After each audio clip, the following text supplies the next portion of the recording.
La primera meta lograda por el gobierno de Uribe fue sentar a los grupos paramilitares en un proceso de paz. En el año 2003 comenzaron las desmovilizaciones de sus estructuras y en total dejaron las armas 25.000 combatientes, incluidos los máximos jefes de las autodefensas, algunos de ellos sometidos a la ley de justicia y paz. Se les pueda dar la figura de la cesación de la acción penal. En mayo de 2008, Uribe sorprendió con la extradición de los 14 jefes máximos de las autodefensas, entre ellos Salvatore Mancuso, Hernán Giraldo, alias Macaco, Don Berna y Jorge 40. Hoy son procesados por cargos de narcotráfico en Estados Unidos. Habían reincidido en el delito. Desde octubre de 2002, el país vio el regreso del ejército de manera permanente a las carreteras, se reactivó la circulación de carga y pasajeros, revivió el turismo y se redujeron fenómenos como las pescas milagrosas o bloqueos de vías por parte de la guerrilla. Los ciudadanos salieron de las ciudades y parecía la liberación de un secuestro colectivo. Cuando comenzó el gobierno, 158 municipios de Colombia estaban sin fuerza pública y sus alcaldes gobernaban desde las capitales. En pocos meses regresó la policía o llegó a donde nunca había estado y los 1.102 municipios quedaron con presencia de autoridad. Vamos ganando la seguridad, pero falta un largo recorrido para consolidarla. Uribe concentró los esfuerzos de su gobierno contra la guerrilla en debilitar el secretariado de las FARC y sus estructuras de apoyo internacional. En los últimos días de 2003, en Quito, fue detenido y deportado a Colombia alias Simón Trinidad, luego extraditado a Estados Unidos. Con perseverancia derrotaremos todo el terrorismo. En el año 2005 fue capturado en Caracas el llamado canciller de las FARC, Rodrigo Granda, en un episodio que generó la primera gran crisis diplomática con Chávez. Y cuando los capturan, salen a decir que los secuestraron y que les violan los derechos humanos. Las acciones contra el secretariado derivaron en el bombardeo al campamento de Raúl Reyes, abatido en una polémica operación militar en territorio ecuatoriano, el 1 de marzo de 2008.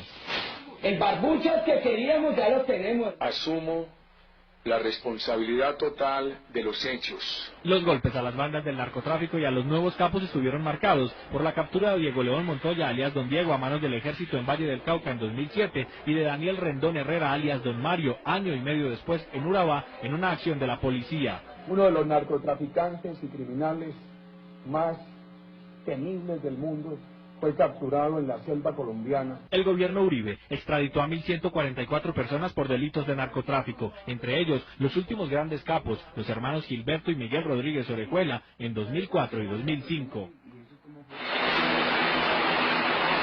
En 2009 Uribe negoció y firmó con Estados Unidos un acuerdo de cooperación militar basado en el apoyo mutuo contra el narcotráfico que permitió la instalación de efectivos de Estados Unidos en 7 bases colombianas. Podemos demostrar nosotros que no son bases norteamericanas. Los rescates de secuestrados fueron el logro más visible del gobierno Uribe en materia de seguridad, luego del intento fallido que les costó la vida al exministro Gilberto Echeverri, al gobernador Guillermo Gaviria y a otras 9 personas. Las fuerzas militares ajustaron su estrategia y consiguieron la histórica operación Jaque, que logró la infiltración del frente de las FARC, que tenía en su poder a 15 secuestrados, entre ellos Ingrid Betancourt y 3 ciudadanos norteamericanos. En una acción atrevida, un helicóptero militar pintado de civil, con efectivos que fungían como integrantes de organismos humanitarios y que portaban emblemas de la Cruz Roja Internacional, aterrizó en medio de los guerrilleros y se llevó de regreso a la libertad a los cautivos. Han inscrito el nombre de Colombia en molde de oro. La experiencia de la Operación Jaque fue aplicada 2 años después en la Operación Camaleón, que consiguió el rescate de 4 uniformados, incluido el general de la policía Luis Mendieta, operaciones reconocidas en el mundo y realizadas sin el uso de armas de fuego. Buscando la libertad de quienes siguen allá torturados. En los últimos días del gobierno, las acciones se enfocaron contra el máximo jefe de las FARC, Alfonso Cano, y sus anillos de seguridad en zona del sur del Tolima.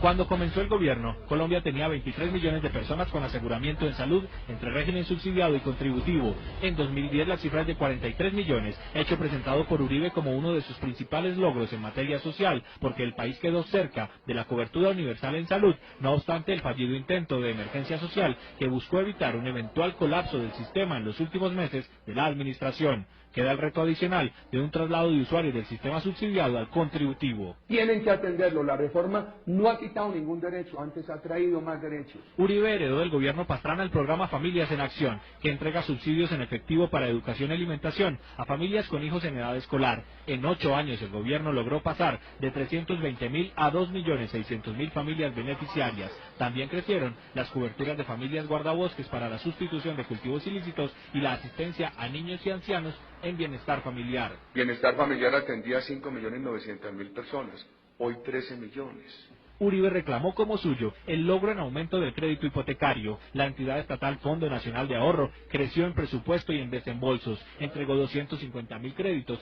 casi el doble que en el resto de su historia. En educación, el gobierno Uribe festejó la llegada a cobertura total en básica y a 80% en secundaria, así como el aumento casi al doble de bachilleres egresados por año. Celebró que el SENA pasó de poco más de 1 millón de estudiantes por año a casi 8 millones en 2009. Uribe aseguró que la matrícula universitaria aumentó casi al doble por efecto de la expansión del ICETEX. Colombia registró las tasas más bajas de inflación en los últimos 8 años. En 2009 cerró en 2%. El gobierno comenzó con un IPC de 6.99% en 2002 y siempre mantuvo la cifra en un dígito. Una ruta de inflación baja que facilita tasas reducidas de interés y créditos de más largo plazo. En el año 2007 Colombia obtuvo el mayor crecimiento de su economía con 7.62%. En el gobierno Uribe el aumento siempre fue positivo y en crecimiento sostenido.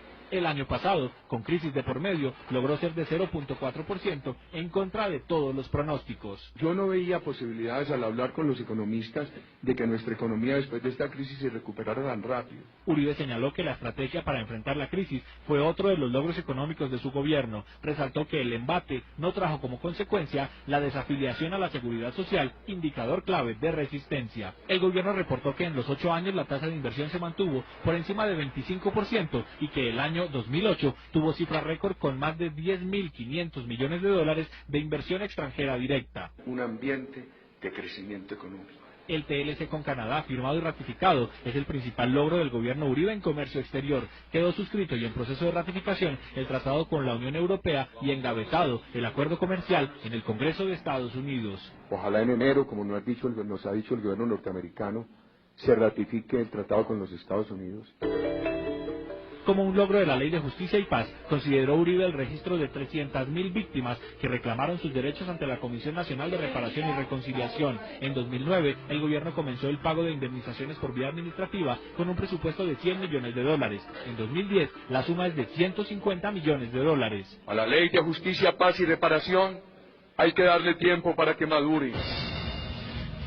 El gobierno Uribe dejó asegurada la financiación del Metro de Bogotá, puso en marcha sistemas de transporte masivo en 9 ciudades e impulsó la ampliación de Transmilenio en Bogotá. Pasamos de 34 kilómetros de Transmilenio en Bogotá a 84. Mantener la confianza de los ciudadanos en su país fue el principal empeño del gobernante de mayor duración en la historia reciente de Colombia. Un colombiano cuya única virtud es amar entrañablemente a la gran patria colombiana.